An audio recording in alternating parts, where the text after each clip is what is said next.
Hola, mi nombre es Héctor Soriano, soy estudiante de segundo cuatrimestre de la licenciatura de Psicología bajo la modalidad ejecutiva en la UVM Campus Querétaro y el día de hoy voy a platicar un poquito del desarrollo de la psicología en América Latina, cómo surge, cómo es que empieza a crecer y las aportaciones que ha tenido a nivel global.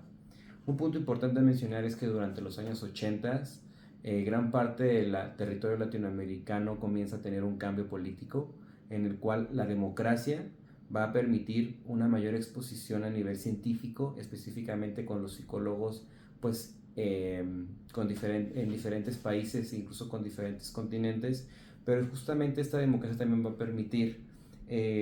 detonar o realmente sacar a la luz cuáles eran esas limitaciones económicas, políticas y sociales por los que atravesaban la gran mayoría de los países en Latinoamérica. De aquí surge la importancia de la psicología a nivel social dentro de estos países. ¿Por qué? Porque los entornos culturales y sociales que estábamos atravesando en esos momentos eran muy diferentes a los entornos europeos o norteamericanos donde había surgido la psicología o las primeras bases. ¿Por qué es importante mencionar esto? Porque, bueno, la psicología va a estudiar sentimientos, emociones, pensamientos y conductas de los seres humanos en lo personal, pero también a nivel social. Es decir, un ser humano que vive en una sociedad en Latinoamérica no va a tener el mismo desarrollo personal que otra persona pues que vive en una sociedad europea o en Estados Unidos. Entonces de aquí surge esa importancia de determinar cuáles son las condiciones en las cuales viven las personas en Latinoamérica en ese momento, ¿no? Por poner algunos ejemplos que son las principales diferencias con otros países, algunos de ellos todavía vivían bajo dictaduras, traíamos un pasado de muchos años en el que habíamos sido gobernados e invadidos por colonias y por culturas extranjeras diferentes a las locales, había mucha pobreza, discriminación, abandono infantil, abuso de poder,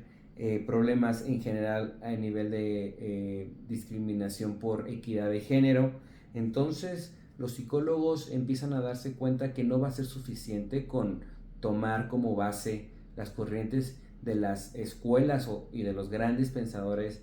al inicio de la psicología, sino que se tiene que hacer una implementación de una psicología local. ¿Quiénes son estas personas? Por mencionar algunos solamente: José Miguel Salazar, Albanidia Rivera, Ignacio Martín, entre algunos otros, que van a llevar a la psicología de Latinoamérica a establecer realmente cuáles son estas condiciones y cómo debemos entender y atacar los problemas sociales por los que estaban atravesando en ese momento, ¿no? Por mencionar algo,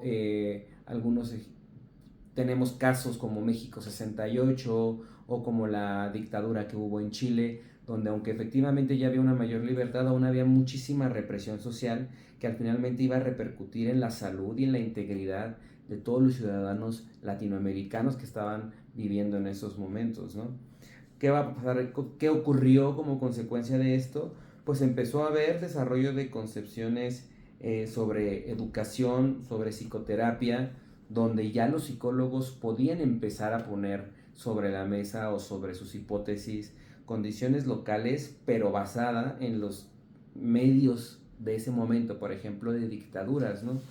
Esto llevaría a la psicología latinoamericana a abrirse a todos los conceptos, a todas las escuelas que ya se conocían sobre psicología, para que al final del día se tuviera una psicología más robusta, que permitiera así entre las diferentes clases sociales a lo mejor poder aplicar en una clase media, alta o alta, pues parte de los estatutos que ya conocíamos de sociedades europeas o norteamericanas, pero también esta apertura va a permitir estudiar a las sociedades de menores recursos o que están más alejadas de las poblaciones, entre algunas otras cosas, ¿no? Por supuesto que hubo psicólogos en ese momento que se apegaban o que querían estar 100% alineados a lo que hasta ese momento era lo único que se conocía y lo respetado dentro del mundo de la psicología, ¿no? Sin importar la corriente, podríamos hablar de Freud, podríamos hablar de otros padres de la psicología o del psicoanálisis, pero afortunadamente la corriente latinoamericana se impuso y dejó muy claro que era necesario sí tomar esas bases, pero establecer cuáles eran las condiciones que realmente estaban afectando a la sociedad en Latinoamérica y que sobre todo no existían antes, no se había podido estudiar o analizar porque no había un antecedente de este tipo de sociedades, ¿no? Finalmente es importante mencionar que lo que ha logrado la psicología en Latinoamérica es combinar justamente esta parte histórica que se desarrolló durante muchísimos años, pero también actualizarse a lo largo de estos últimos 50 años aproximadamente, donde ha habido muchos cambios, donde las sociedades han logrado desarrollarse, pero que lo que es un hecho es que ningún país de América Latina al día de hoy es considerado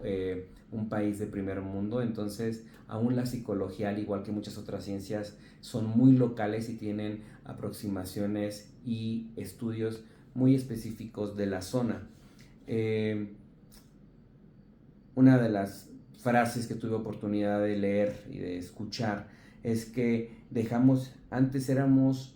un nuevo mundo que se descubrió, donde la psicología era traída acá, a estas nuevas tierras o a estos nuevos países, para seguir manteniendo el mismo estatus social o el mismo modo de relacionarnos como cultura o como sociedad. Es hora de realmente transformar ahora este nuevo mundo de acuerdo a las necesidades que tenemos, para poder realmente dar una solución a los problemas, pues, de las personas a nivel individual y a nivel social. La psicología en Latinoamérica, gracias a todo lo que acabo de explicar, es que ha permitido desarrollar grandes psicólogos. Tenemos a países como Argentina, Brasil y México principalmente, donde han surgido grandes teorías, donde se ha podido ayudar gracias a estos estudios a muchísima gente, a millones de personas, pero que también han permitido dejar un antecedente de la psicología para diferentes sociedades que bien pueden servir como base o como fundamentos, no necesariamente a nivel específico de qué ocurre en nuestra sociedad, pero sí cómo atacar las condiciones sociales que son diferentes, por ejemplo, en países como África o al sur de Asia, ¿no? Entonces, como mencioné, la psicología en Latinoamérica ha dado grandes aportes a esta ciencia a nivel global. México, a través de la UNAM, es la primera casa de estudios que otorga un título de psicólogo como tal en la década de los 30. Entonces, al día de hoy se tienen congresos, obviamente donde se comparte a nivel con todos los países, pero sobre todo se sigue reforzando mucho una psicología en Latinoamérica, donde se lleven a cabo o se sigan desarrollando mejoras para esta ciencia y hacerla más robusta.